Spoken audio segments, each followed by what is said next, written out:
Bienvenue dans cette deuxième partie de la série 5 du chimie, consacrée aux exercices de dosage acido-basique. Et un exercice type baccalauréat, c'est l'exercice 9. Commençons par l'exercice 5. On dose un volume Va égal à 10 ml dans un bécher d'une solution d'acide benzoïque C6H5COH de concentration Ca inconnue avec une solution d'hydroxyde de sodium Na+, plus HO-, de concentration Cb 0,1 mol par litre contenu dans une burette. On appelle Vb le volume ajouté de l'hydroxyde de sodium. Le graphe ci-contre représente la variation de la fonction pH égale f de Vb ainsi que la courbe dérivée dpH sur dVb. Donc ici, on a le dosage de l'acide benzoïque par la soude. Donc il s'agit du dosage d'un acide faible par une base forte. Puisque on dit on dose un volume de l'acide C6H5COH, donc cet acide c'est l'espèce dosée ou bien l'espèce titrée, c'est elle qui a la concentration inconnue. Par contre, l'hydroxyde de sodium, c'est la solution titrante dont on connaît la concentration. Le graphe ici, il montre les variations du pH en fonction du volume ajouté. C'est cette courbe sous forme de la lettre S et la courbe dérivée, c'est-à-dire dpH sur dVb. Le volume il est pris dans l'axe des X en millilitres, le pH sur l'axe des ordonnées. Première question, écrire l'équation de la réaction du dosage. On déduire la nature de la solution dans le bécher à l'équivalence. Pour déterminer toujours l'équation de dosage, je vous conseille de faire la chose suivante. Premièrement, on cherche l'espèce dosée. Dans notre cas, c'est C6H5COH. Donc ça, c'est l'acide qui sera dosé. Donc c'est l'un des réactifs. L'espèce titrante, c'est l'hydroxyde de sodium. On sait que l'ion Na+, il est spectateur. Donc, la réaction de dosage, c'est entre l'acide benzoïque et HO-. Donc, on écrit, première question, les réactifs sont C6H5COH plus HO-. On sait que la réaction de dosage est une réaction totale. On va mettre seulement une seule flèche. On a comme produit la base conjuguée de C6H5COH plus H2O. Maintenant, pour déterminer la nature de la solution à l'équivalence. Dans le cours, on a dit une phrase qui concerne l'équivalence, c'est que à l'équivalence, les deux réactifs sont des réactifs limitants. Ça veut dire HO- et l'acide sont totalement consommés. Donc, ce qui reste dans la solution, c'est l'ion benzoate et l'eau. Donc, c'est une solution basique. La solution à l'équivalence a une nature basique du fait de l'existence de l'ion benzoate avec l'eau. Je rappelle, pour trouver la nature de la solution à l'équivalence, il suffit de regarder les produits et dire la nature. On a toujours soit une base plus l'eau, soit un acide plus l'eau, soit seulement de l'eau. Si on n'a que de l'eau dans les produits, la solution est neutre. Si on a un acide plus l'eau, la solution sera acide. Si on a une base plus l'eau, la solution sera basique, comme dans notre cas. Deuxième question, déterminer VBE, le volume à l'équivalence et calculer Ca. Pour déterminer le volume à l'équivalence, j'utilise la courbe dérivée. Pour trouver le volume à l'équivalence, il suffit de projeter l'extrémum de la courbe dérivée sur l'axe du volume.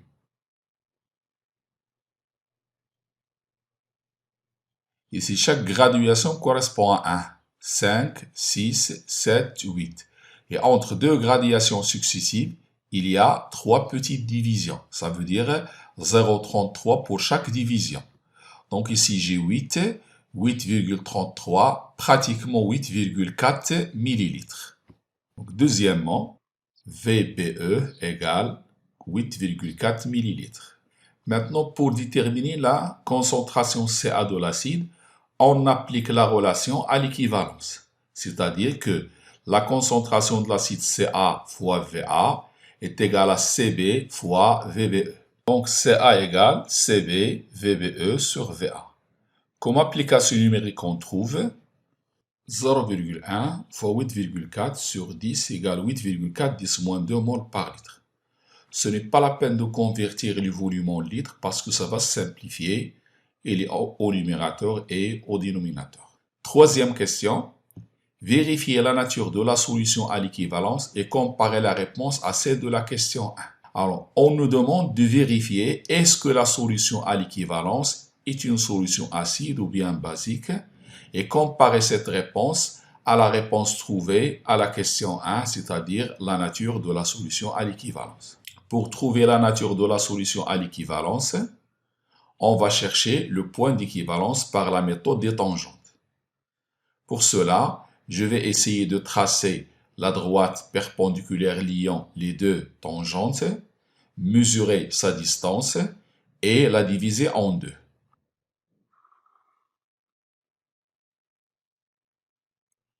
Donc je vais prendre un équerre et je vais essayer de trouver, de le poser perpendiculairement pour pouvoir tracer la droite qui relie les deux tangentes. Je trace donc la droite qui lie les deux tangentes. Et par là.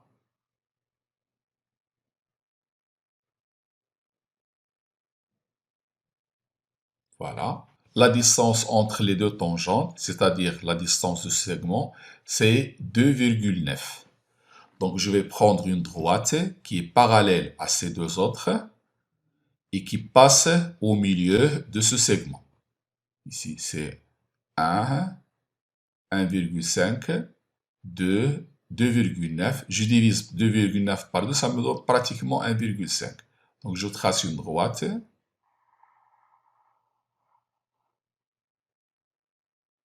Voilà. Cette droite coupe la courbe en un point appelé point d'équivalence. Donc ce point, c'est le point d'équivalence E. Donc je n'ai plus besoin de l'équerre. Maintenant, ce point E, je le projette sur l'axe des X et l'axe des Y pour trouver le pH et le volume. Le volume, c'est déjà déterminé à la question précédente. Maintenant, ce qui me reste, c'est le pH à l'équivalence. Donc, je projette ce point E sur l'axe des pH. Je trouve un pH supérieur à 7. Donc, puisque le pH est supérieur à 7, donc la solution il est basique. Cette réponse elle est compatible avec la réponse de la question 1. Troisième question. Le pH à l'équivalence du point E il est supérieur à 7. Donc, la solution est basique. À l'équivalence, bien entendu. C'est compatible avec la réponse de la question 1. Quatrième question. Calculer le taux d'avancement de la réaction de dosage lorsque le volume ajouté de la base est de VB égale à 5 ml. Conclure. Pour calculer le taux d'avancement final de cette réaction, on doit dresser le tableau d'avancement et essayer de calculer X final et la comparer à X maximal. Quatrièmement, on doit dresser d'abord le tableau d'avancement. Donc, une fois le tableau d'avancement dressé, on va le remplir. Donc, à l'état initial, on a CA-VA. De même pour H au-, c'est CB fois VB. Initialement 0. Et l'eau est en excès. À l'état final, c'est-à-dire lorsqu'on a ajouté 5 ml, à l'état final, CAVA moins X final, CBVB moins X final. Ici, c'est X final. Maintenant, il faut calculer X final et le comparer à X maximal. Donc, pour calculer X final, j'ai besoin de la concentration de H-.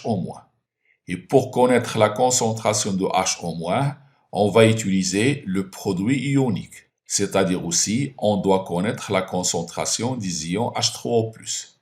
Or, le volume ajouté, c'est 5 ml. Donc ici, ça c'est le volume ajouté, 5 ml. Je le projette sur la courbe pour trouver la valeur du pH lorsqu'on a ajouté 5 ml. Alors ici, le pH lorsqu'on a ajouté 5 ml, il est de 4,5. pratiquement 4,5. Donc le pH est égal à 4,5. Je peux calculer la concentration des ions H3O+, et en déduire celle de H- et enfin calculer X final. Pour VB égale à 5 ml, pH égale à 4,5. Donc je peux calculer maintenant la concentration des ions H3O+. C'est 3,16 10-5 mol par litre. Donc la concentration des ions H- égale Ke sur la concentration des ions H3O+, c'est-à-dire 10-14 sur 3,16 10-5. 3,16 10-10 mol par litre. Or, d'après le tableau d'avancement, on a la concentration des ions H- elle est égale à sa quantité de matière, CbVb moins X final, sur le volume de la solution lorsqu'on a ajouté 5 ml, c'est-à-dire Va plus Vb. J'en déduis que X final est égal, tout calcul fait, CbVb moins la concentration des ions H- multiplié par Va plus Vb.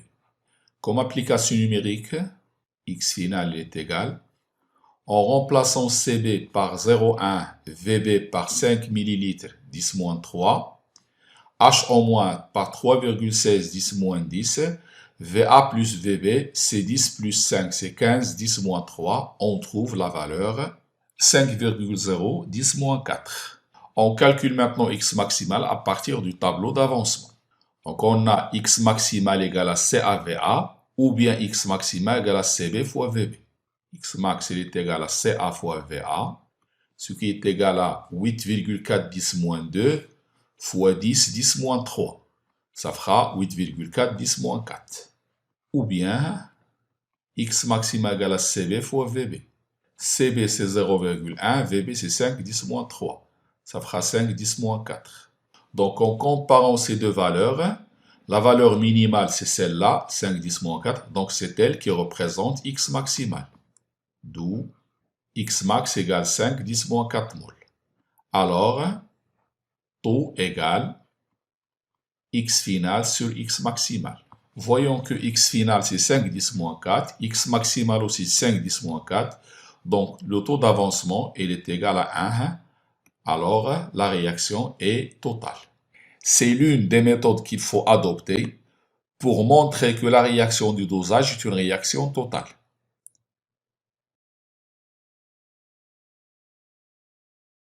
Exercice 6.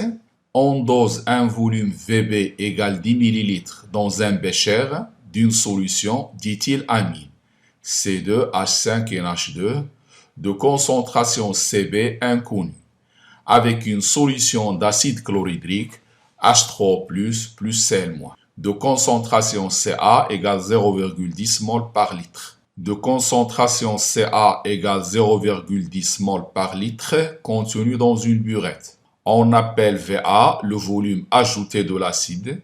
Le graphe ci-contre représente la variation de la fonction pH égale F de V ainsi que la courbe dérivée dpH sur dVA. Première question, écrire l'équation de la réaction du dosage, en déduire la nature du mélange dans le bécher à l'équivalence. Comme l'exercice précédent, je vais d'abord citer les réactifs que j'ai d'après l'énoncé. On a l'éthylamine qu'on va doser avec l'acide chlorhydrique qui contient l'espèce Cl- qui est un ion spectateur et l'espèce H3+ qui est active. Donc, la réaction de dosage sera entre l'éthylamine et H3O+. Donc, première question, CH3NH2 plus H3O+, qui donne comme produit l'acide conjugué de l'éthylamine, c'est CH3NH3+, plus H2O. Il s'agit dans cet exercice du dosage d'une base faible par un acide fort. L'exercice précédent, le numéro 5, on avait étudié le dosage d'un acide faible par une base forte. Maintenant, la nature de la solution à l'équivalence. Comme déjà dit, il suffit de regarder les produits de la réaction du dosage. À l'équivalence, j'aurai l'acide CH3NH3+ avec l'eau. Donc la solution sera une solution acide. à l'équivalence, le mélange dans le bécher sera acide. Deuxième question. Donnez le schéma annoté du montage expérimental utilisé pour faire ce dosage. Donc, il se peut que le jour de l'examen, on vous demande de donner le schéma et de l'annoter, c'est-à-dire donner le nom de ces différentes composantes, ou bien on vous donne un schéma que vous devez annoter, sur lequel vous devez ajouter le nom des composants de ce montage. Donc, on va donner le schéma du montage et donner le nom de ces différentes composants. On va commencer par une burette qu'on représentera comme suit. Donc, on doit avoir une ligne droite, puis une deuxième ligne. Après, on met deux segments inclinés et mettre un autre horizontal qui indique le robinet de la burette. Après, on met les graduations de la burette. Pour donner les graduations, on va donc tracer un petit segment, au-dessous un autre plus petit que le premier, et on va les alterner le long de la burette. Ceci représente les graduations. Maintenant, on passe au bécher. Il est conseillé pour avoir un schéma homogène, si je prends ici un carreau pour la largeur de la burette, le bécher, je le prends 3 fois plus large que la burette. Et si je prends une longueur ici L, le bécher aura une longueur 1/3 de la longueur de la burette. Donc, le bécher sera large 3 fois que la burette et moins long que la burette 3 fois aussi. Donc, je prendrai, on va avoir la burette au milieu du bécher.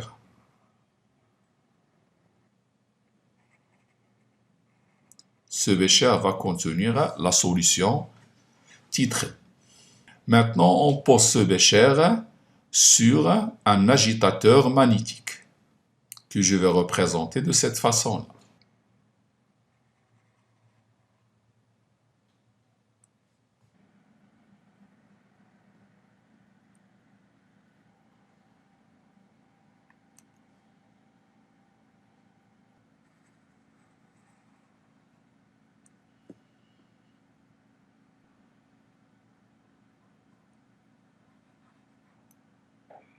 On met dans le bécher un turbulent qui sert à homogénéiser la solution. Puisqu'on suit le dosage avec un pH mètre, on doit mettre l'électrode du pH mètre à l'intérieur du bécher. Alors, on va supposer que ça, c'est le niveau de la solution qui se trouve dans le bécher.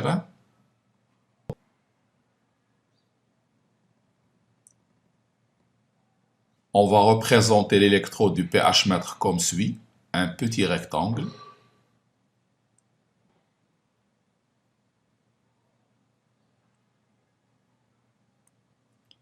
Qui est lié à un pH mètre que je vais représenter comme ça, un boîtier rectangulaire.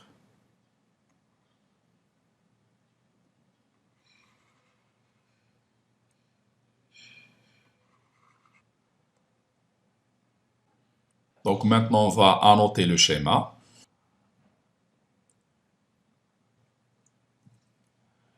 Ceci, c'est la burette. Ça, c'est le bécher. Ceci, c'est le pH mètre. Ça, c'est le turbulent. Ceci, c'est l'agitateur magnétique.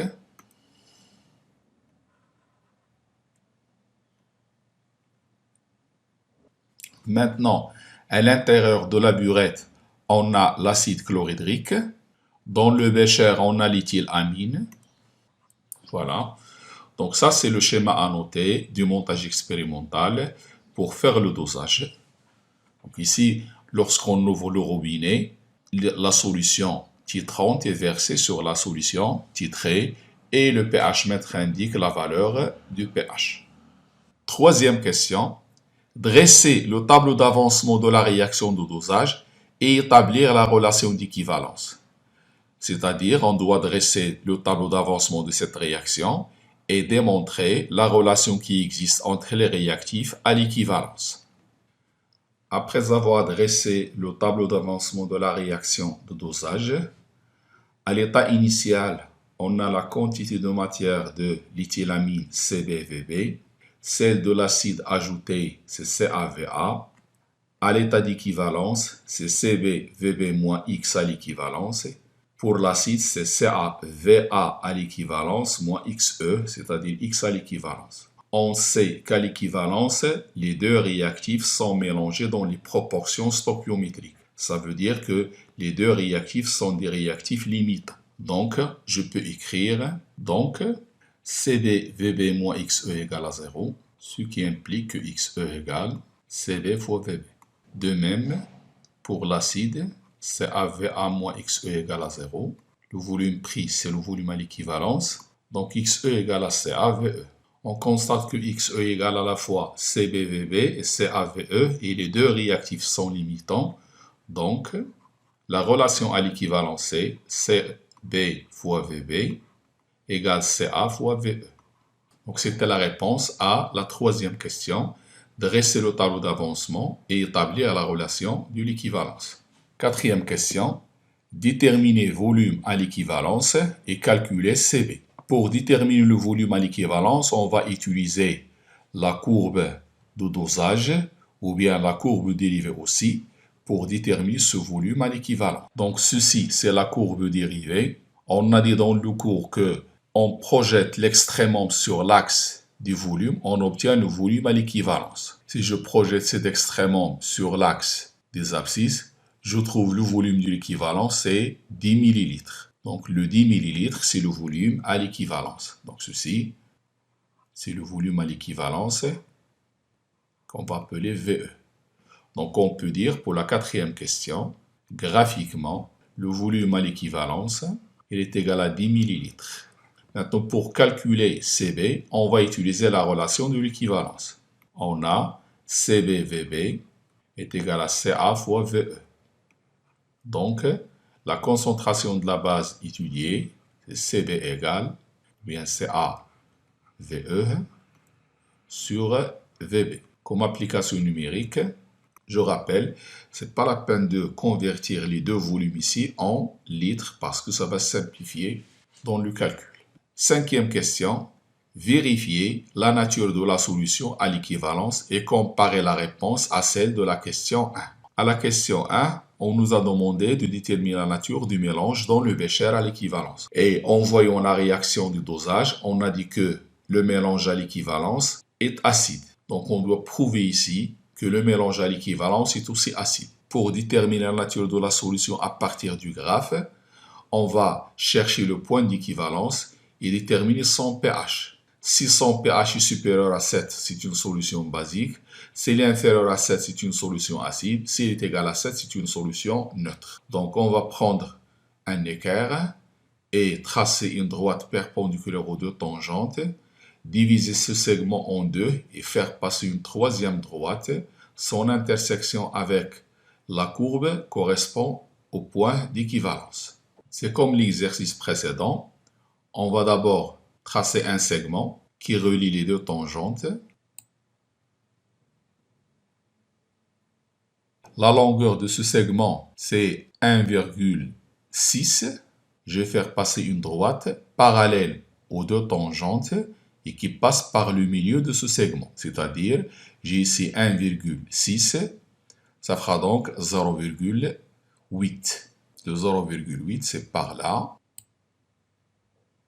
Donc ce point, c'est le point d'équivalence. Je vais tracer, ou bien je vais le projeter sur l'axe des pH. Et je vois que le pH à l'équivalence est pratiquement égal à 6. Donc c'est un pH qui est acide. Ça rejoint la réponse de la première question. Donc cinquièmement, en utilisant la méthode des tangentes, on a trouvé que le pH du point d'équivalence est pratiquement égal à 6, donc il est inférieur à 7, d'où la solution à l'équivalence est acide. Sixième question, calculer le taux d'avancement de la réaction de dosage lorsque le volume ajouté de l'acide est de 5 ml. Conclure. Dans l'exercice précédent, il y avait une question identique. Et pour répondre à cette question, on doit d'abord dresser le tableau d'avancement de la réaction, calculer X final et la comparer à X maximal. Et on doit faire ce travail lorsque le volume ajouté est de 5 ml. Première chose à faire, c'est relever la valeur du pH pour 5 ml. Pour 5 ml, je projette sur la courbe. Après, je projette sur l'axe des pH. Et la valeur en ce point, c'est ça. En utilisant l'échelle, ça donne 10,7. Donc, je sais maintenant que lorsque le volume ajouté est de 5 ml, le pH était ou bien est de 10,7. Je peux écrire, sixièmement, pour VA égale 5 ml, on a le pH égal à 10,7. Donc à partir de cette valeur du pH, je peux déterminer la concentration des ions H3O+. Ça nous donne 2,0010 puissance moins 11 mol par litre. Deuxième chose à faire, c'est déterminer la quantité de matière de H3O+, lorsque le volume ajouté est de 5 ml. Donc, la quantité de matière de H3O+, n'est autre que la concentration des ions H3O+, fois le volume total. Le volume total, c'est VA plus VB, c'est-à-dire 15 ml. En faisant ce calcul, on trouve 3, 10 moins 13. Maintenant, on va dresser le tableau d'avancement et prendre l'état final, l'état où le volume ajouté est de 5 ml. Donc, une fois le tableau d'avancement dressé, on connaît la quantité de matière de H3O+, calculée à partir du pH. Maintenant, d'après le tableau d'avancement, on sait que la quantité de matière de H3O+, c'est CaVA moins X final. Donc, je peux écrire que CaVA moins X final est égal à la quantité de matière de H3O+. Ceci d'après le tableau d'avancement. Or, cette quantité, elle est déjà calculée. C'est 3, 10 moins 13. Donc, je peux déterminer X final égale CaVA moins NH3O+. On remplace la concentration de l'acide par 0,1, le volume ajouté par 5 ml, le NH3+, ça nous donne 5, 10 moins 4. Maintenant, on va calculer X maximal à partir du tableau d'avancement. On a deux valeurs possibles, soit CBVB, soit CAVA. Donc, on va déterminer X maximal. Donc, X max, d'après ce tableau d'avancement, il est égal à soit CB fois VB, et ceci a comme valeur 0,1 déjà trouvé, fois le volume ajouté, c'est 10 ml, ça fera donc 10 moins 3 mol. Ou bien, X maximal égale CaVA. Je remplace Ca par 0,1, le volume VA par 5 ml, je trouve 5, 10 moins 4. En comparant les deux valeurs de X maximal, on prend la plus petite, c'est 5, 10 moins 4, d'où le taux d'avancement final taux égal X final sur X maximal. On constate qu'ils ont la même valeur, X final égale à 5, 10 moins 4, X maximal égale à 5, 10 moins 4, donc le taux d'avancement égale à 1, ce qui implique que la réaction de dosage est totale. Dans cet exercice, on a traité le dosage d'une base faible par un acide fort. La base faible ici, c'était la méthylamine, et l'acide fort, c'était l'acide chlorhydrique. Après, on a donné un schéma annoté du dispositif expérimental et comment établir la relation de l'équivalence, ainsi que montrer que la réaction du dosage est une réaction totale à partir du volume ajouté de l'acide ou bien de la base selon le dosage étudié.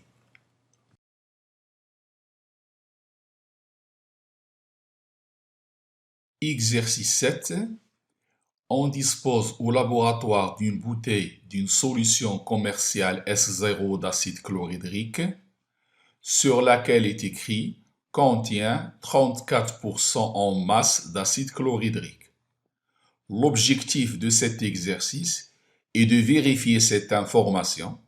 On donne la masse molaire de l'acide chlorhydrique, 36,5 g par mol. Pour cela, on suit les étapes suivantes. On prépare une solution S1 en diluant 1000 fois la solution S0. On dose un volume V1 égale 100 ml de S1 par une solution d'hydroxyde de sodium de concentration Cb égale 1,0010-1 mol par litre. On suit ce dosage par mesure de la conductance de la solution contenue dans le bécher. Le graphe ci-contre représente la variation de la conductance de la solution en fonction du volume Vb ajouté. Ce troisième exercice de cette deuxième partie concerne le suivi conductimétrique d'un dosage acido-basique. Il s'agit du dosage d'un acide fort, l'acide chlorhydrique, par une base forte, l'hydroxyde de sodium. Première question. Écrire l'équation chimique de la réaction du dosage dans ce cas. En déduire la nature de la solution à l'équivalence. Comme déjà fait dans les exercices précédents, je cite d'abord les réactifs qui sont donnés dans l'énoncé. On a une solution d'acide chlorhydrique, c'est-à-dire on a une solution qui contient des ions H3O+, et des ions Cl-. Ceci, c'est la solution d'acide chlorhydrique. Après, on a une solution d'hydroxyde de sodium. Il contient les ions Na+, et les ions HO-. On sait que les ions Na+, et les ions Cl- sont des ions spectateurs. Alors, la seule réaction possible ici, c'est entre les ions oxonium de l'acide chlorhydrique et les ions hydroxyde de la base. On va écrire donc, premièrement, la réaction de dosage C, H3O+, plus HO-. C'est une réaction totale, donc une seule flèche, qui me donne 2H2O. Pour trouver la nature de la solution à l'équivalence, il suffit de regarder les produits de la réaction de dosage. Ici, on a comme produit l'eau, et l'eau est une solution neutre. Deuxième question, déterminer graphiquement le volume VBE ajouté à l'équivalence. Pour déterminer le volume ajouté à l'équivalence, on a dit dans le cours qu'on doit tracer les segments qui représentent la variation de la conductance et voir l'intersection de ces deux segments. C'est-à-dire ici, je prends le premier segment qui représente la variation au début du dosage et le segment qui représente la variation de la conductance à la fin du dosage. L'intersection de ces deux segments, ici, ça constitue le point d'équivalence. Je projette ce point sur l'axe des volumes pour obtenir le volume à l'équivalence. Ici, on voit que d'après l'échelle utilisée, on a un demi-carreau correspond à 2 mm. Et chaque demi-carreau est divisé en 5 petites divisions. Ça veut dire que chaque division correspond à 0,4. Donc ici, j'ai 10, 10,4, 10,8, puis 11,2. Donc le volume ajouté à l'équivalence, c'est 11,2. Deuxièmement, graphiquement, le volume ajouté à l'équivalence, elle est égale à 11,2 ml. Troisième question, calculer C1, la concentration molaire de S1, en déduire C0, celle de la solution S0. Pour répondre à cette question, c'est-à-dire calculer la concentration de la solution titrée, on utilise la relation à l'équivalence pour les dosages acido-basiques, c'est-à-dire que C1 fois V1 égale CB fois VBE. Troisièmement, à l'équivalence, C1V1 égale CB fois VBE. Donc, C1 égale CB VBE sur V1. Et comme application numérique, on trouve 1,12-10-2 mol par litre, bien entendu. Maintenant, pour déduire la concentration C0, il est dit dans l'énoncé que cette solution est diluée 1000 fois. Ça veut dire que la concentration de la solution commerciale est 1000 fois la concentration de la solution diluée. Donc, C0 égale 1000 fois C. 1. c'est-à-dire égal à 11,2 mol par litre. Quatrième question. Sachant que la masse volumique de S0 est 1190 grammes par litre, calculez le pourcentage massique de l'acide chlorhydrique dans S0. Comparez l'information écrite sur la bouteille de S0.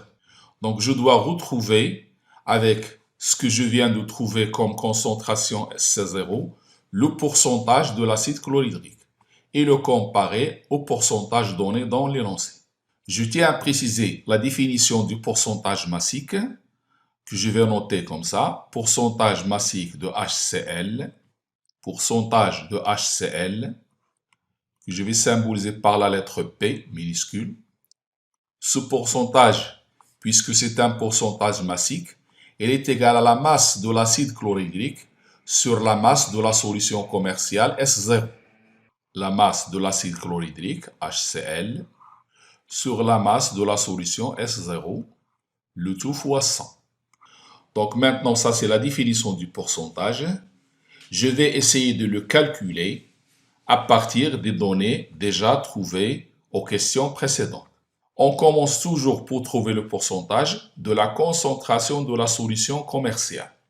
Ça veut dire C0, elle est égale la quantité de matière de HCl sur le volume de la solution commerciale. Puisque C0, c'est la concentration de HCl dans la solution. C'est pour ça que j'écris le N de HCl et pas N d'autre chose. Ceci il est égal, en remplaçant N par la masse de HCl sur sa masse molaire, multiplié par VS0. Ceci est égal, si je remplace maintenant la masse de HCl, à partir de cette relation, je peux déterminer que la masse de HCl, le pourcentage, fois la masse de la solution commerciale S0 sur 100. Si je la remplace dans cette expression ici, je trouve que la concentration C0 égale pourcentage fois la masse de S0 sur 100, ceci a remplacé M de HCl, multiplié par la masse molaire de HCl fois le volume de la solution commerciale. Or, la masse volumique de la solution commerciale, par définition, c'est la masse de la solution commerciale sur son volume. Donc ici, cette masse M0 divisée par VS0, je la remplace par ρ. Et je trouve donc que C0 égale le pourcentage fois la masse volumique sur 100 fois la masse molaire de HCl. Le pourcentage P égale C0 fois 100 fois la masse molaire de HCl sur la masse volumique de la solution. En faisant l'application numérique, on trouve 11,2 fois 100 fois 36,5 sur 1190 égale 34,4%. Les deux valeurs sont compatibles. Cinquième question. Déterminer sans calcul le pH au point d'équivalence de ce dosage. À savoir ici que la solution à l'équivalence est neutre et puisque les mesures sont faites à 25 degrés Celsius, alors le pH à l'équivalence est égal à 7. Je tiens à préciser, si dans un exercice on ne vous précise pas la température, c'est par défaut à 25 degrés Celsius. Donc je réponds à cette question comme suit. Cinquièmement, la solution est neutre à l'équivalence, donc le pH à l'équivalence est égal à 7. Dernière question de cet exercice. Le tableau suivant donne quelques indicateurs et leur zone de virage. Quel indicateur coloré convient à ce dosage? Justifiez la réponse. On a l'ensemble de 3 indicateurs colorés, liliantine, phénylphthalaïne, bleu de bromothymol. Et pour chaque indicateur coloré, on a la zone de virage. On doit choisir parmi ces indicateurs lequel qui convient à notre dosage. D'après ce qu'on a fait dans le cours, un indicateur coloré est convenable pour un dosage colorimétrique si sa zone de virage contient le pH à l'équivalence. On a le pH à l'équivalence égal à 7. On doit choisir à quelle zone de virage ce pH appartient-il. On voit que le bleu de bromothymol est l'indicateur convenable à ce dosage puisque sa zone de virage contient le pH à l'équivalence. Donc, sixièmement, le pH à l'équivalence appartient à la zone de virage 6,0, 7,6. Donc, le bleu de bromothymol, le BBT, est l'indicateur convenable. Donc, au cours de cet exercice, on a fait le suivi conductimétrique d'un dosage acido-basique, détermine le point d'équivalence de ce dosage, calculer la concentration, le pourcentage d'une espèce chimique dans une solution commerciale et comment choisir l'indicateur convenable. Donc avec l'exercice 5, 6 et 7, on a fait tous les dosages possibles cette année en terminale. Acide faible avec une base forte, acide fort avec une base faible, puis acide fort, base forte.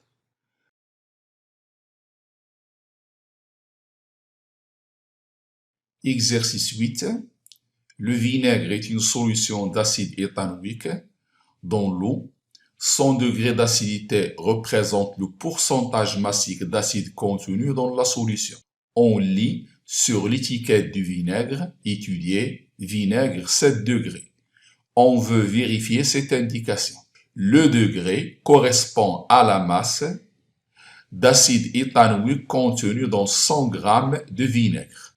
On donne la masse volumique du vinaigre roux 1,02 g par millilitre, valeur des pKa à 25 degrés Celsius, température des solutions utilisées, pKa 1, 4,8 pour le couple acide éthanoïque, CH3COH, CH3CO-, pKa 2, 14 pour le couple de l'eau, H2O, HO-.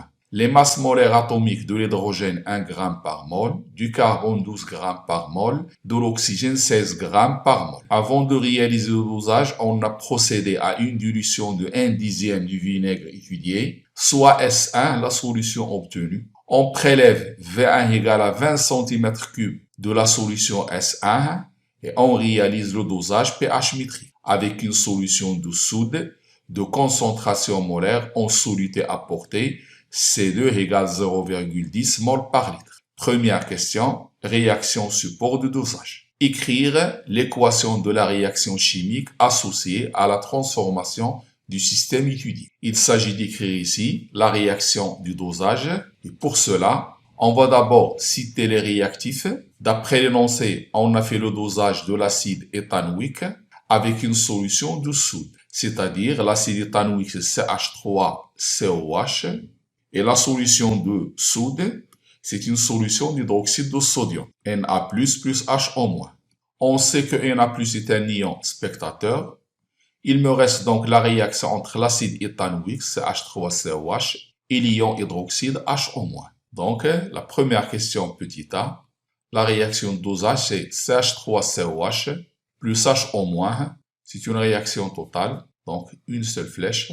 Elle va donner l'ion éthanoate, CH3CO- plus H2O. Si on nous a demandé quelle est la nature de la solution à l'équivalence, on devrait répondre elle est basique, car en consultant les produits de cette réaction, on a l'ion éthanoate qui est une base avec l'eau. À l'équivalence, les deux réactifs vont disparaître. Petit b, exprimer le quotient de réaction de cette réaction. Le quotient de réaction d'une réaction quelconque, ça s'écrit quotient de réaction égale la concentration des produits de la réaction sur la concentration des réactifs de la même réaction. N'oublions pas que l'eau ne figure pas dans l'expression du quotient de réaction. Donc ça va donner CH3CO- sur la concentration de CH3COH fois celle de HO-. La question petit c, quelle valeur particulière ce quotient de réaction prend-il dans l'état d'équilibre du système? Calculer cette valeur dépend-elle de la composition initiale du système? On sait bien que la valeur du quotient de réaction à l'équilibre s'appelle la constante d'équilibre. Donc on peut dire, petit c, à l'équilibre, le quotient de réaction égale à K, et K s'appelle la constante d'équilibre. On veut maintenant calculer cette valeur, c'est-à-dire calculer la valeur du quotient de réaction à l'équilibre. On doit connaître la concentration de ces différentes espèces à l'équilibre. Et comme ce n'est pas le cas, on va utiliser une méthode déjà faite dans les séries précédentes. C'est on doit multiplier par H3+ au numérateur et au dénominateur. Donc K égale, je reprends CH3CO- multiplié par H3+ sur CH3COH multiplié par HO- multiplié par H3O+. On voit ici que cette partie que je vais entourer en rouge, ça constitue la constante d'acidité du premier couple. Par contre, 1 sur HO- fois H3O+, c'est la constante d'acidité du couple H2O, HO-. Donc il y a deux constantes d'équilibre ici. La première, c'est celle de l'acide éthanoïque. La deuxième ici, c'est la constante d'acidité du couple H2O, HO-, qui n'est autre que le produit ionique. Donc, on peut écrire que K égale Ka1 sur Ka2. Ka1, la constante d'acidité du couple acide éthanoïque. Ka2, la constante d'acidité du deuxième couple. Ceci, il est égal 10 puissance moins pKa1 sur 10 puissance moins pKa2. C'est-à-dire 10 puissance pKa2 moins pKa1. Comme application numérique, K égale 10 à la puissance 14 moins 4,8. Ça donne comme valeur 1,6 10 puissance 9. On constate que cette constante est très supérieure devant 10 puissance 4. Donc cette réaction est une réaction totale. Petit d, faut-il faire sur la nature de la transformation chimique pour que la réaction puisse être utilisée comme réaction de dosage. À savoir que il faut supposer que la réaction de dosage est une réaction totale.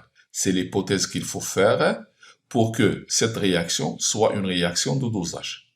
Donc on va écrire, petit d, il faut que la réaction de dosage soit totale.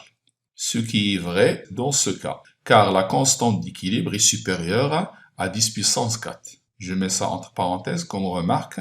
On passe maintenant à la deuxième partie de l'exercice. Deuxièmement, dosage du vinaigre, étude à l'équivalence. Les mesures ont permis de tracer la courbe ci-dessous, faire un schéma annoté du montage utilisé pour réaliser ce dosage. Bien entendu ici, il s'agit d'un dosage de l'acide éthanoïque avec l'hydroxyde de sodium.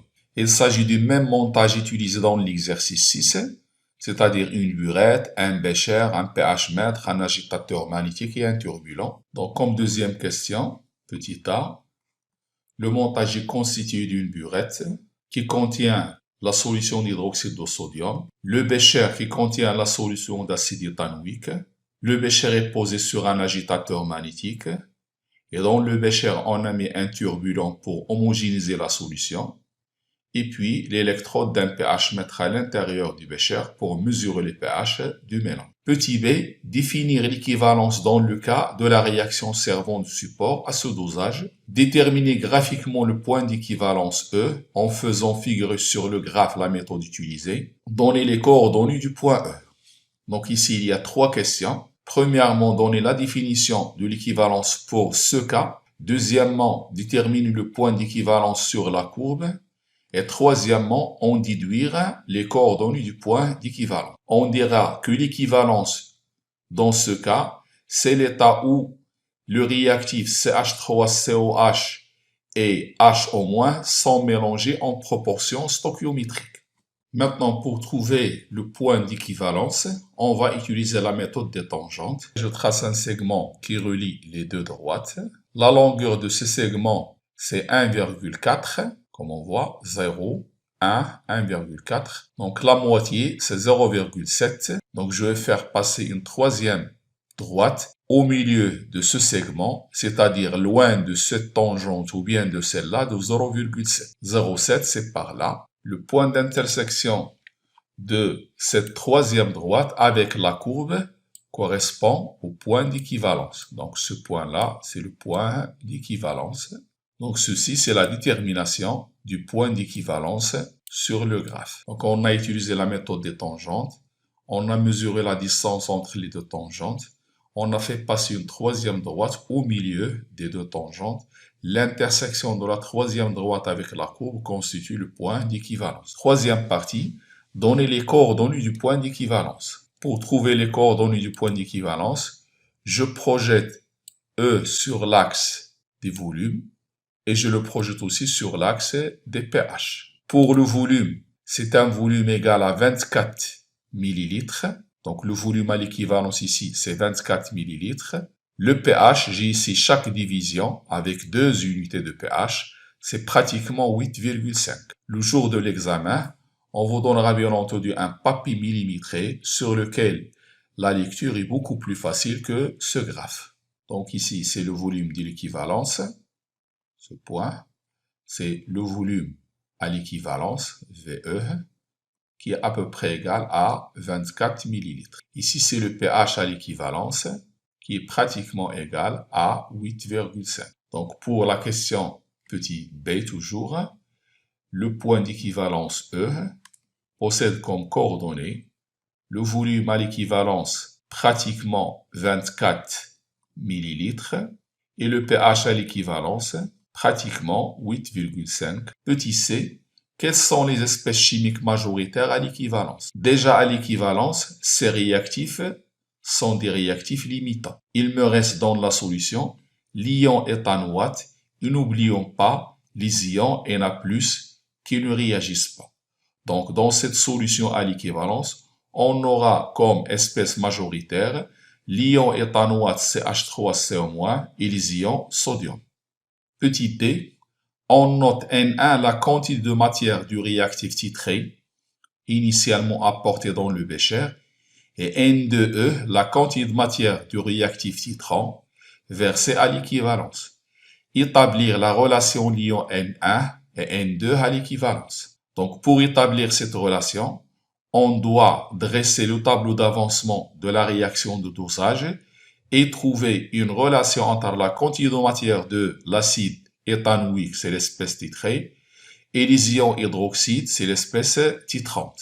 Le tableau d'avancement ainsi établi, à l'état initial, on a N1 mol de CH3COH et N2 mol versé de HO-, 0 pour l'éthanoate, l'eau est en excès. À l'état d'équivalence, on a N1 moins XE et on a versé N2E moins XE à l'équivalence, XE. On sait bien d'après la question petit b qu'à l'équivalence CH3COH et HO- sont mélangés en proportion stoichiométrique. Ça veut dire que ces deux réactifs sont des réactifs limitants. C'est-à-dire qu'à l'équivalence, on a N1 moins XE égale à 0 et en même temps, N2E moins XE égale à 0. Donc à partir de cette relation XE égale à N1, et à partir de l'autre relation, XE égale à N2E. Donc, on en déduit que N1 égale à N2E. Ici, j'étais obligé de mettre le tableau d'avancement car il est écrit établir la relation liant les deux, c'est-à-dire démontrer ou bien trouver cette relation. C'est pas donner seulement cette relation. Petit e, calcule la concentration C1 en acide éthanoïque apportée dans la solution S1 diluée, puis la concentration Ca du vinaigre. Pour calculer cette concentration C1, d'après N1 égale à N2E, ceci veut dire C1 V1 égale à C2 fois V2E, c'est-à-dire VE. Donc, on trouve que C1 égale C2VE sur V1. Comme application numérique, C2 c'était 0,1 mol par litre. Le volume à l'équivalence c'est 24. V1 c'était 20 cm3, c'est-à-dire 20 ml. Donc on trouve comme valeur numérique, c'est 1,210-1 mol par litre. On a dit au départ de l'exercice qu'on a dilué la solution du vinaigre au 1/10. Ça veut dire que cette concentration n'est que 1/10 de la concentration Ca.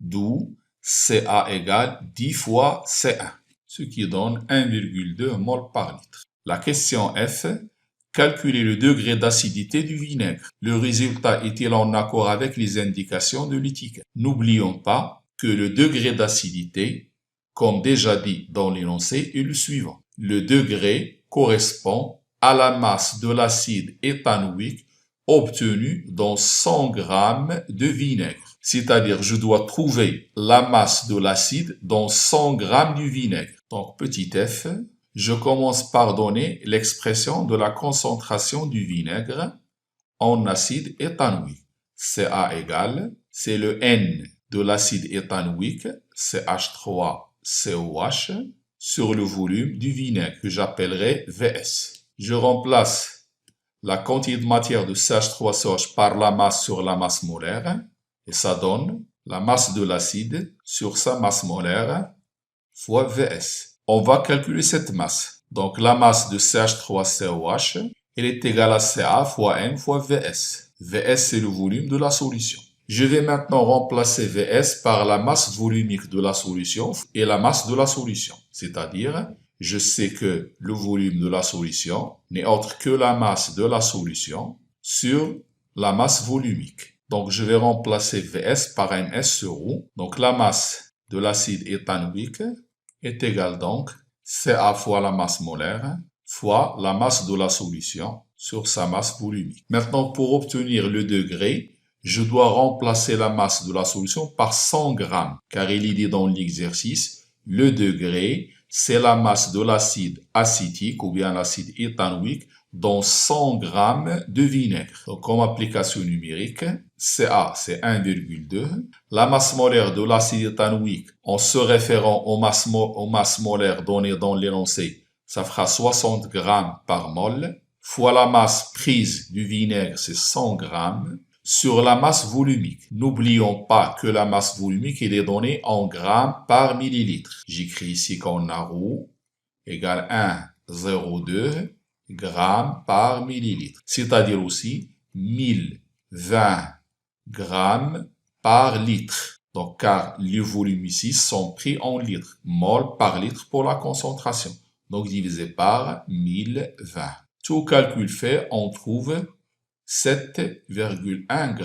Donc, le degré d'acidité est 7,1 degrés. En le comparant à la valeur sur l'étiquette, c'était 7 degrés.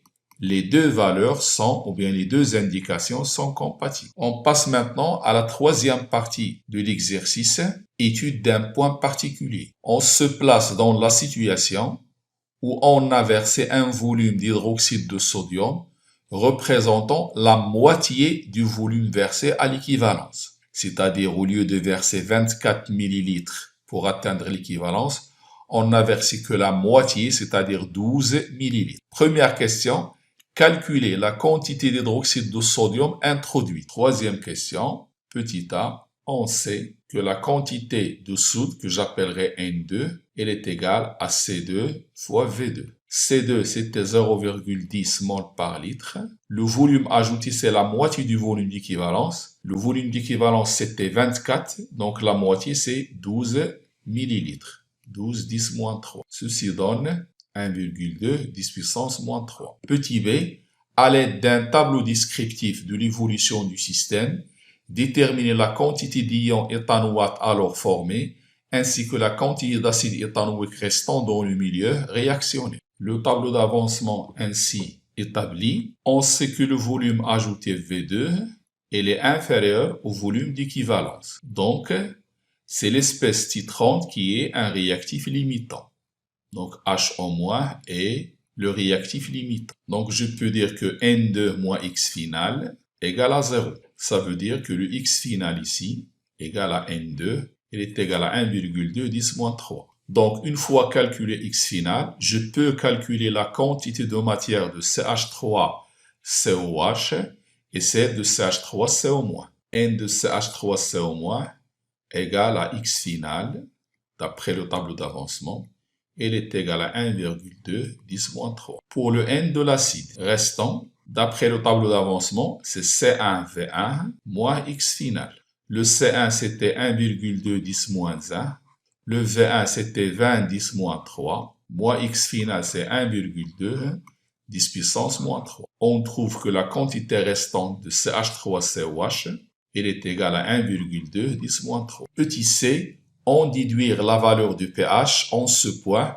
Comparer la valeur pH ainsi trouvée avec la valeur du pH lue sur la courbe de dosage. Pour déduire la valeur du pH, on constate que la quantité de matière de CH3COH est égale à celle de sa base conjuguée, puisque les deux quantités de matière sont égales, elles sont dans le même volume, ceci veut dire que leurs concentrations sont égales. Or, on sait que lorsque la concentration de l'acide égale la concentration de la base, donc le pH égale au pKa. Le pKa de ce courbe, c'était pKa1, et on trouve, d'après l'énoncé, c'est 4,8. Maintenant, on va comparer cette valeur à la valeur lue sur la courbe. Revenons à la courbe dans la deuxième partie de cet exercice. Si on prend 12 ml, ici, c'est 12 ml, je projette sur la courbe, je trouve pratiquement 4,8, puisque cette valeur-là, c'est 5, ici, la moitié de ce carreau. Ici, c'est 5. Donc ça, c'est 4,8.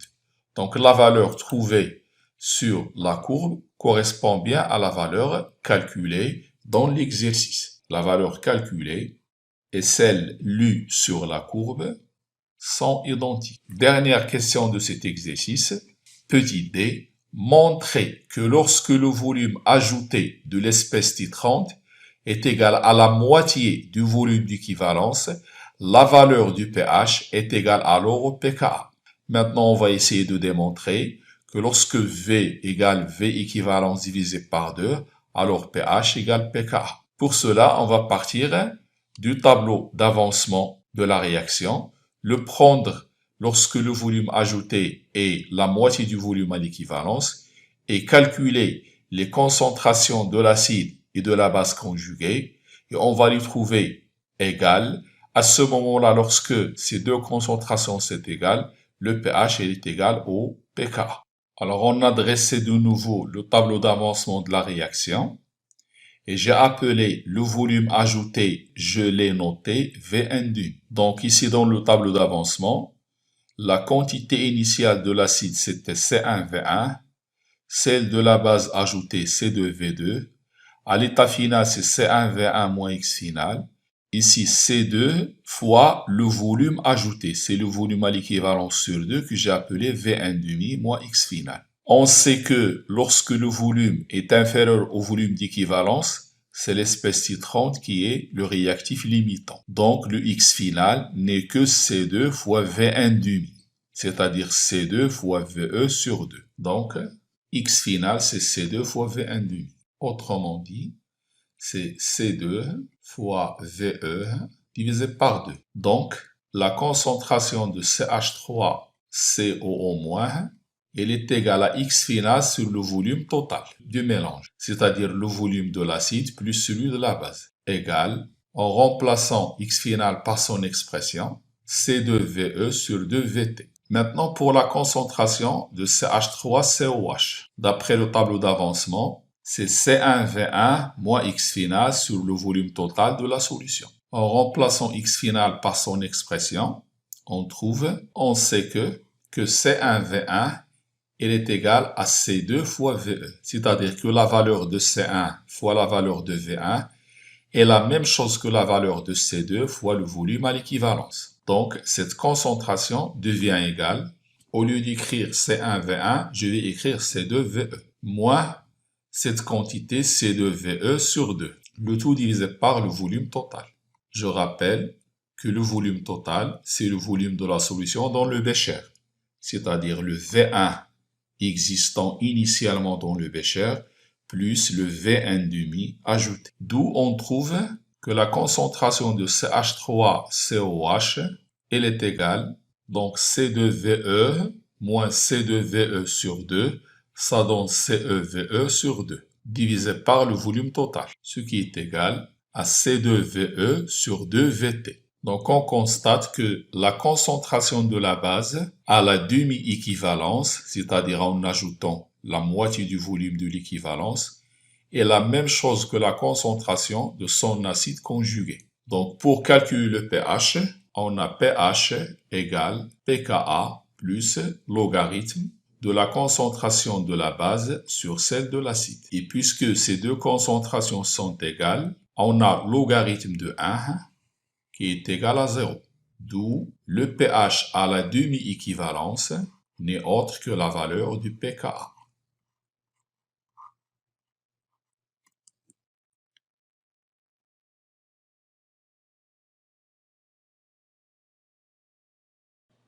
Exercice 9.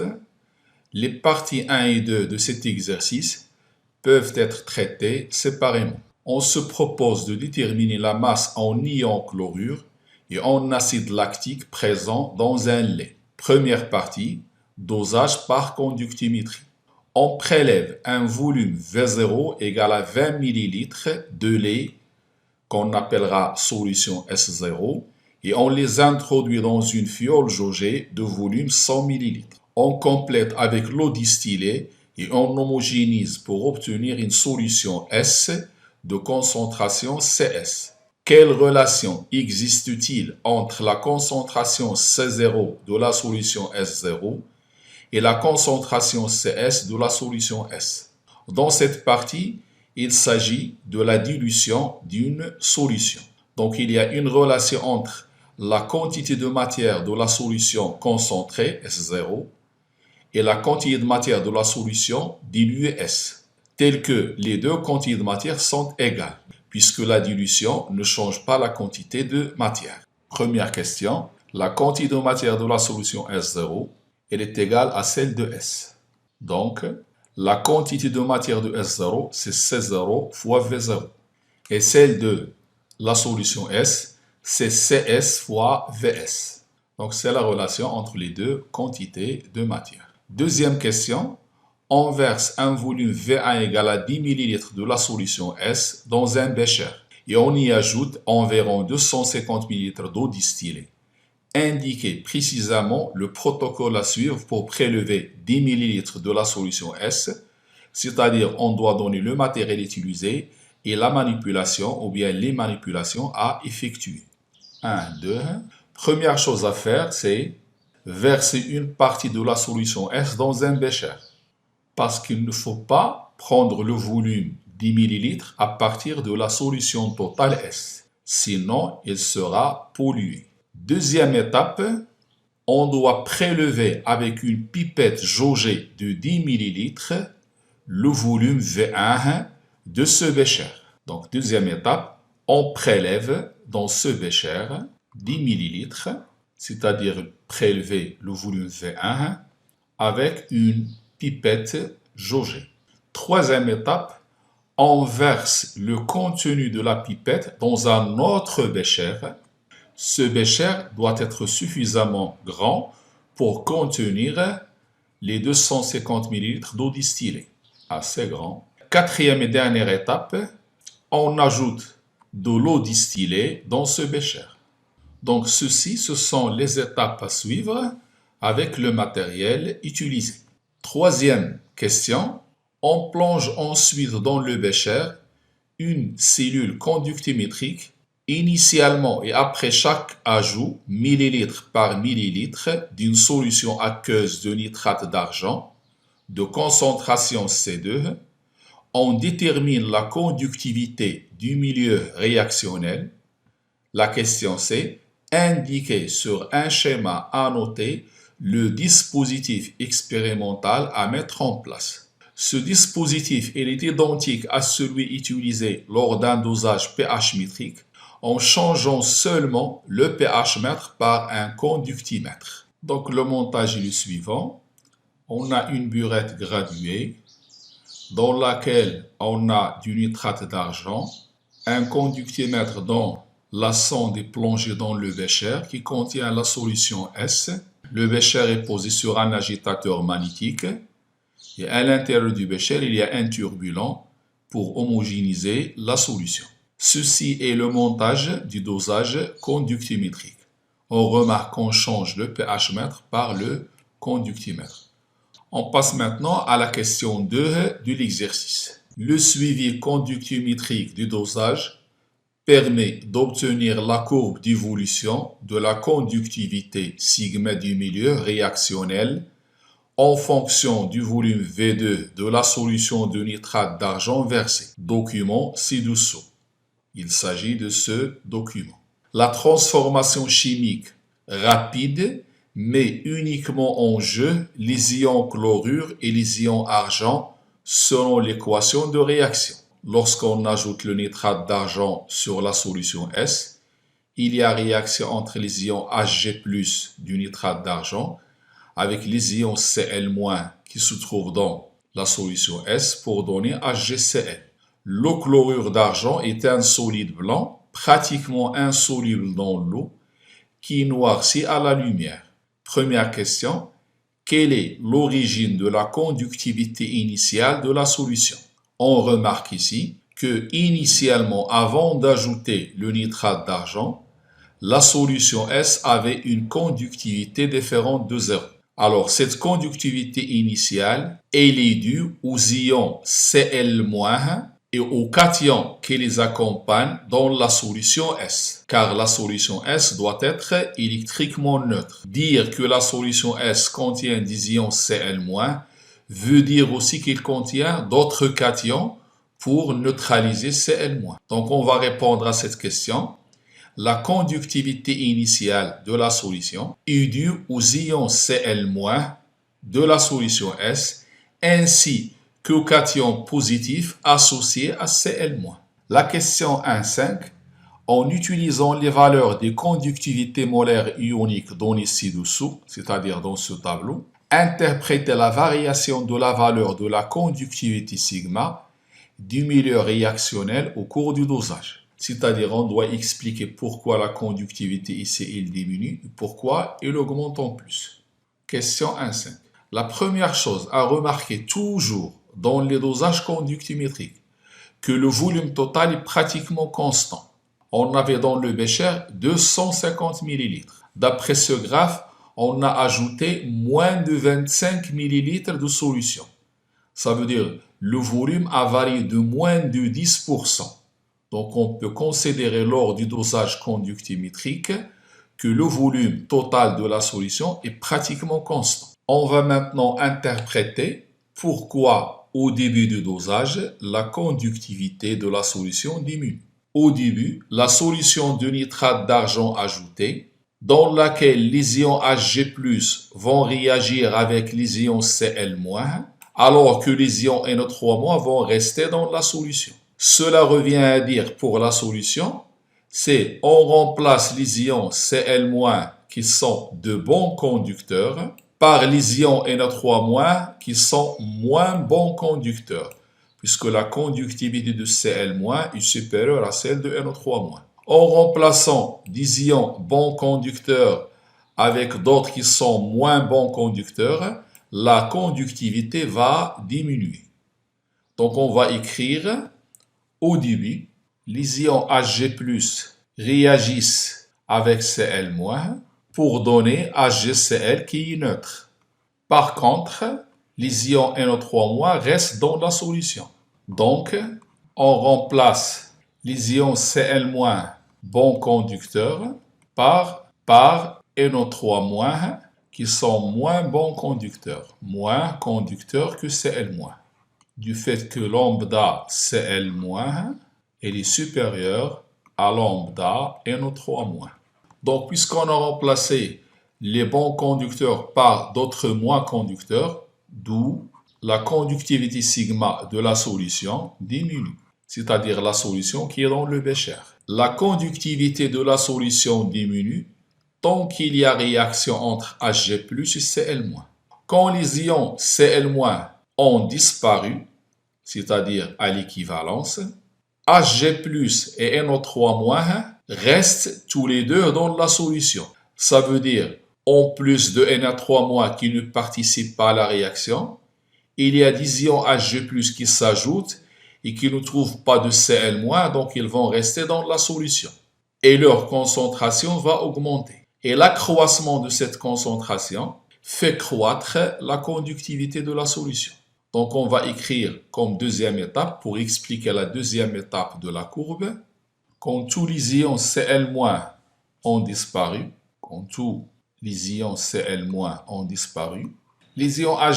et NO3- restent dans la solution et leur concentration augmente, ce qui fait augmenter la conductivité.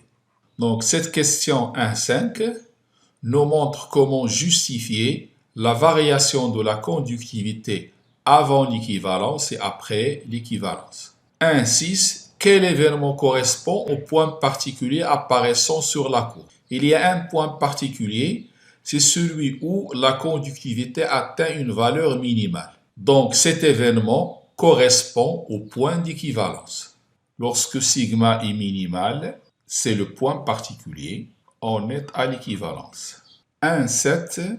Déterminer en utilisant cette courbe le volume V de E de solution de nitrate d'argent versé à l'équivalence. Pour déterminer ce volume, on prend la première partie de la variation du sigma et on trace le segment correspondant. On fait la même chose pour la deuxième partie de la variation du sigma. Et on prend la projection du point d'intersection sur l'axe du volume.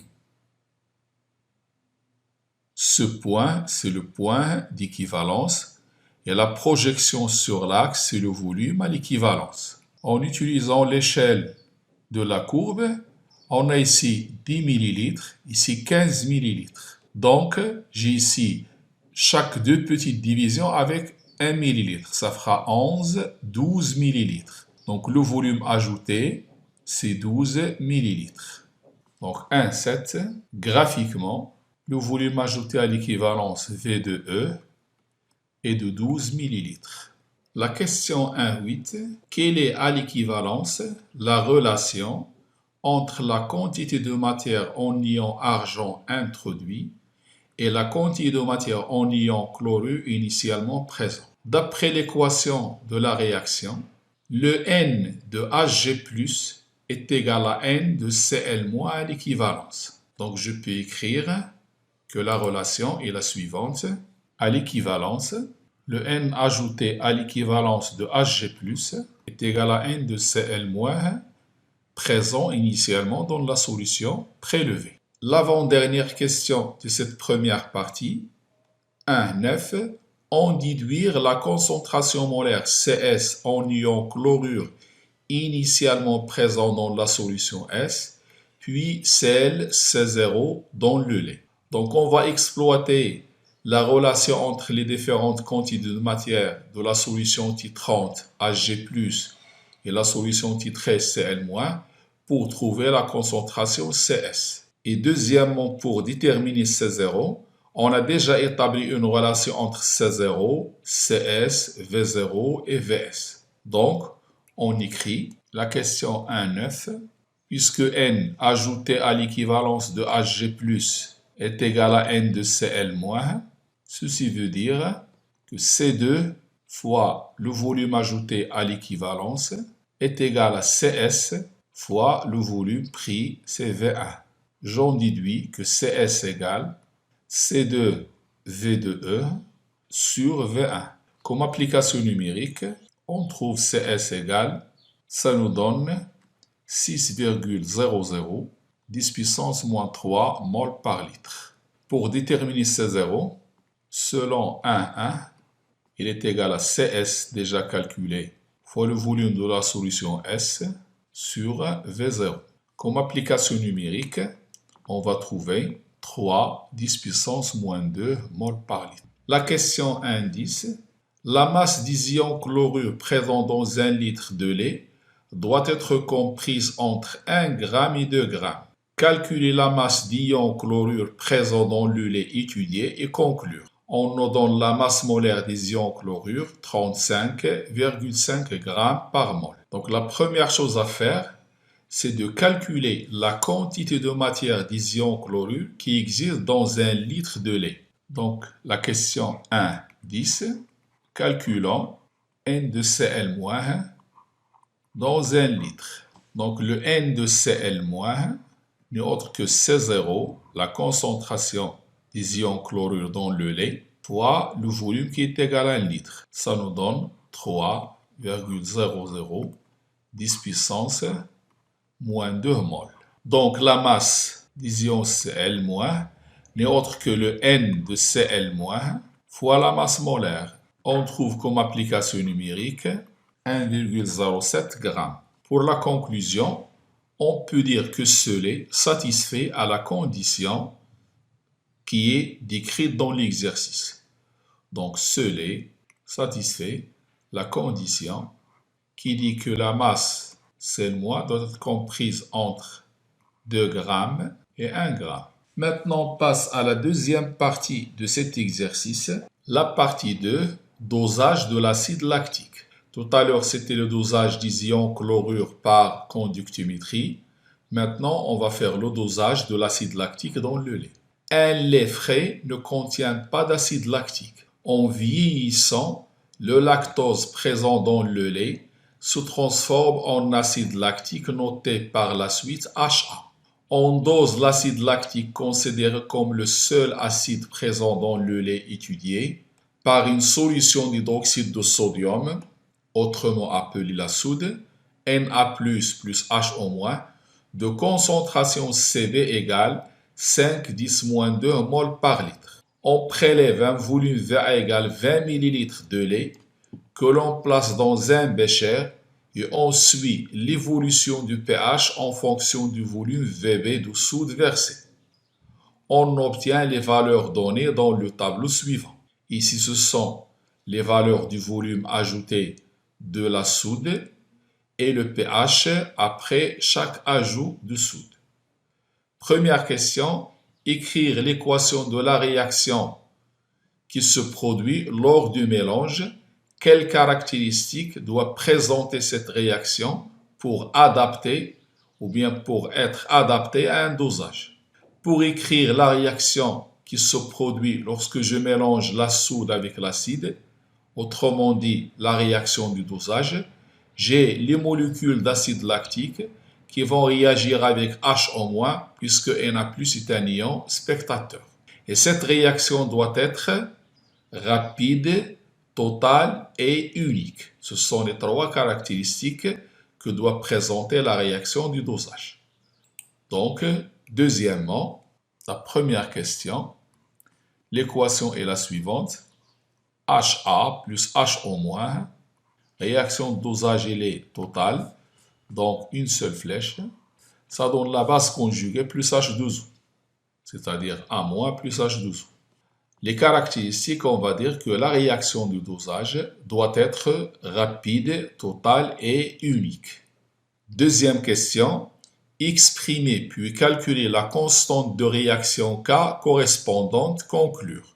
On va donner d'abord l'expression de la constante et on va la calculer grâce aux constantes d'acidité données dans ce tableau. Donc 2, la constante d'équilibre s'écrit, c'est la concentration de A- sur celle de AH fois celle de HO-. Ceci est égal à la concentration de A- fois celle de H3O+, sur celle de AH, le tout multiplié par 1 sur HO- fois H3O+. Cette expression, c'est la constante d'acidité appelée Ka1, et ceci, c'est l'inverse de la constante d'acidité du couple H2O sur HO-. Donc, on peut dire que K égale Ka1 sur Ka2 égale donc, en remplaçant Ka1 par 10 à la puissance moins pKa1 sur 10 à la puissance moins pKa2 égale 10 puissance pKa2 moins pKa1. Comme application numérique, K égale 10 à la puissance 14 moins 3,9, ça donne 1,3 10 puissance 10. Ceci est très supérieur devant 10 puissance 4. Donc je peux conclure que cette réaction est totale. Et c'est effectivement l'une des caractéristiques de la réaction de dosage. Il doit être total. 2. 3. En utilisant un diagramme de prédominance, déterminer quelle est entre HA et A- l'espèce chimique prédominante au début du dosage. Donc je dois dresser d'abord le diagramme de prédominance et placer la dominance de chaque espèce sur ce diagramme. Première chose, d'abord le diagramme de prédominance. C'est l'axe des pH. Ceci c'est pKa1. On sait que lorsque le pH est supérieur à pKa1, A- est prédominant. Lorsque le pH est inférieur au pKa, c'est l'espèce acide AH qui est prédominant. La valeur du pKa, c'est 3,9. Au début du dosage, le pH est de 2,9. Donc, 2,9 est quelque part ici. Et dans cette zone, c'est l'espèce acide qui est prédominante. Donc, le pH initial, il est inférieur au pKa. Donc, AH est prédominant ou bien est l'espèce prédominante. 2. 4. Pour quel volume d'eau soude versée HA et A- sont-elles présentes en quantité égale? On sait que lorsque les deux espèces sont présentes en quantité égale, le pH est égal au pKa. Donc je vais chercher ici quand est-ce que le pH est égal au pKa. C'est pour 6 ml. Donc le raisonnement est le suivant. 2, 4. Si la quantité de HA est égale à la quantité de A-, ceci veut dire que leurs concentrations aussi sont égales. Donc, le pH égale au pKa. Donc, sur le tableau, le pH égale au pKa égale à 3,9 pour un volume VB égale à 6 ml. 2, 5. Le tracé du graphe représentant l'évolution du pH en fonction du volume d'eau soude versé montre que l'équivalence acide-base est atteinte pour un volume d'eau soude VB égale à 12 ml. On déduire la quantité de matière d'acide lactique présente dans le volume VA de lait. Ici, on va appliquer la relation de l'équivalence, c'est-à-dire que la quantité de matière de l'acide lactique, HA, égale la quantité de matière de HO-. Donc 2, 5, à l'équivalence, le N de HA, elle est égal au N ajouté de HO- à l'équivalence. Donc la quantité de matière d'acide lactique est égale à CB fois VBE, c'est-à-dire le volume à l'équivalence. Ceci est égal 5 10 moins 2 multiplié par le volume ajouté, c'est 12 10 moins 3. On trouve 6 10 moins 4. Dernière question, 2 6. On considère qu'un lait frais a une concentration en acide lactique inférieure à 1,8 g par litre. Ceci, c'est la concentration massique, pas la concentration molaire. La question est, quelle est la masse d'acide lactique présente dans un litre de lait conclu? Première chose à faire, c'est calculer la quantité d'acide lactique présente dans un litre. Calculons le NHA dans un litre de lait. Cette quantité qu'on avait trouvée, elle était présente dans 20 ml de lait. 6 10 puissance moins 4 dans 20 ml, c'est 20 10 puissance moins 3 litres. On cherche la quantité de l'acide lactique N'(HA) qui est dans 1 litre. C'est 6 10 moins 4 divisé par 20 10 moins 3. On trouve 3,00 10 moins 2. L'unité c'est mol. Maintenant, à partir de N', on peut calculer la concentration molaire de l'acide lactique dans le lait. Cette concentration molaire, c'est la quantité de matière de l'acide lactique sur 1 litre du lait, V. Et on sait que la concentration massique, c'est la concentration molaire fois la masse molaire de l'acide lactique. d'où la concentration massique, elle est égale C, c'était N' de l'acide lactique sur le volume fois la masse molaire, égale donc 310-2 multiplié par 90 divisé par 1 litre. Ça me donne 2,7 grammes par litre. La conclusion, ce lait n'est pas frais puisque la concentration massique de l'acide lactique dépasse 1,8. Ceci il est supérieur à 1,8 g par litre. Donc le lait n'est pas frais. C'est la fin de cette série et j'espère que vous avez bien profité de ces exercices. Ce sont des exercices de type baccalauréat. Ça résume la chimie dès le début de l'année jusqu'à présent.